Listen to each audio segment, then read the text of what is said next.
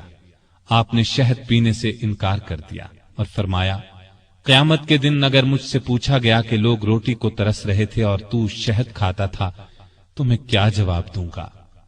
ایسا بھی ہوا کہ گھی کا برتن اور آٹے کی بوری اٹھواتے اور جہاں کہیں بھوکوں کا مجمع نظر آتا اپنے خادم کی مدد سے کھانا تیار کرواتے اور انہیں کھلاتے۔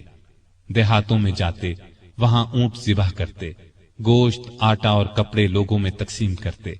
قحط کے دنوں میں سخت بے چین رہتے اور دعا کرتے تھے، اے اللہ، میرے عملوں کی وجہ سے محمد صلی اللہ علیہ وسلم کی امت کو تباہ نہ کر۔ لوگوں کا خیال اس قدر تھا کہ فرمایا کرتے تھے، اگر دریائے فرات کے کنارے ایک کتا بھی بھوکا مر گیا تو اللہ کے سامنے مجھے اس کا جواب دینا ہوگا۔ وہ خود اور لوگ رو رو کر بارش کی دعائیں کرتے تھے۔ آخر ایک دن نبی صلی اللہ علیہ وسلم کے چچا عباس رضی اللہ عنہ اور دوسرے مسلمانوں کو لے کر نکلے اور نہایت عاجزی سے ان الفاظ میں دعا کی، اے اللہ، پہلے تو ہم اپنے نبی صلی اللہ علیہ وسلم کے وسیلے یعنی نبی کی دعا کے وسیلے سے تجھ سے دعا کیا کرتے تھے، اب ہم تجھ سے اپنے نبی کے چچا کے وسیلے یعنی چچا کی دعا کے وسیلے سے دعا کرتے ہیں کہ ہم پر بارش نازل فرما۔ ابھی یہ دعا ہو رہی تھی کہ آسمان پر بادل چھا گئے اور ایسی موسلا دھار بارش ہوئی کہ ہر طرف پانی ہی پانی نظر آنے لگا۔ اس بارش نے خشک کھیتوں میں جان ڈال دی اور قحط دور ہو گیا۔ بیت المقدس کی فتح کے بعد شام میں قیصاریہ کا شہر باقی رہ گیا تھا، اس پر ابھی تک رومیوں کا قبضہ تھا۔ بحیرہ روم کے ساحل پر ایک بہت بڑا شہر تھا۔ یہ مہم امیر معاویہ کے سپرد کی گئی، انہوں نے شہر کو فتح کیا۔ 80,000 رومیوں میں سے بہت کم زندہ بچے۔ اب پورے شام پر اسلام کا جھنڈا لہرانے لگا۔ اس زمانے میں مصر کا ملک بھی رومی حکومت کے ماتحت تھا۔ 18 ہجری میں حضرت عمر نے حضرت عمرو بن عاص رضی اللہ عنہ کو 4000 کا لشکر دے کر مصر روانہ کیا۔ مصر کا حاکم مقوقس تھا، اس نے بے تحاشا فوج جمع کر لی، قلعہ بھی حد درجے محفوظ تھا۔ ان حالات کی خبر عمرو بن عاص نے سیدنا عمر کو دی تو انہوں نے 10,000 فوج اور بھیجی اور ان کے ساتھ بزرگ صحابی زبیر بن عوام کو سالار مقرر کیا۔ ان کے ہاتھ پر قلعہ فتح ہوا۔ اس کے بعد اسکندریہ کی باری آئی۔ اسکندریہ کی فتح کے بعد سیدنا عمر نے عمرو بن عاص کو مصر کا گورنر مقرر کیا۔ دریائے نیل مصر کا ایک بہت بڑا دریا تھا۔ تاریخ میں ہے کہ ایک دن بہت سے مصری عمرو بن عاص کے پاس آئے اور کہا، اس سال دریائے نیل میں پانی بہت کم رہ گیا ہے، ہماری فصلیں برباد ہو رہی ہیں۔ پرانے زمانے سے یہ رسم چلی آ رہی ہے کہ جب دریا میں پانی کم ہو جائے تو ہم ایک مقررہ تاریخ کو ایک کنواری لڑکی چن لیتے ہیں، اس کے والدین کی مرضی سے اسے نہایت قیمتی زیور اور کپڑے پہنا کر دلہن کی طرح بنا دیتے ہیں، پھر اسے دریائے نیل میں گرا دیتے ہیں۔ اس طرح دریا میں پانی چڑھ جاتا ہے، ارد گرد کے تمام علاقے سیراب ہو جاتے ہیں۔ اگر آپ اجازت دیں تو ہم یہ رسم ادا کریں۔ عمرو بن عاص نے کہا، یہ تو بڑی ظالمانہ رسم ہے۔ جواب میں انہوں نے کہا، اگر آپ نے ہمیں یہ رسم ادا کرنے کی اجازت نہ دی تو ملک میں قحط پڑ جائے گا، ہم تباہ ہو جائیں گے۔ عمرو بن عاص نے فرمایا، تم لوگ نادان ہو، اللہ کے حکم کے بغیر دریا میں پانی ہرگز کم یا زیادہ نہیں ہو سکتا۔ اسلام ایسی فضول رسموں کو مٹانے کے لیے آیا ہے۔ میں تمہیں ایک بے گناہ لڑکی پر ظلم کرنے کی اجازت نہیں دوں گا۔ مصری مایوس ہو کر لوٹ گئے۔ اتفاق سے دریا میں پانی کم ہو گیا، لوگ قحط کے ڈر سے وطن چھوڑنے کی تیاری کرنے لگے۔ سیدنا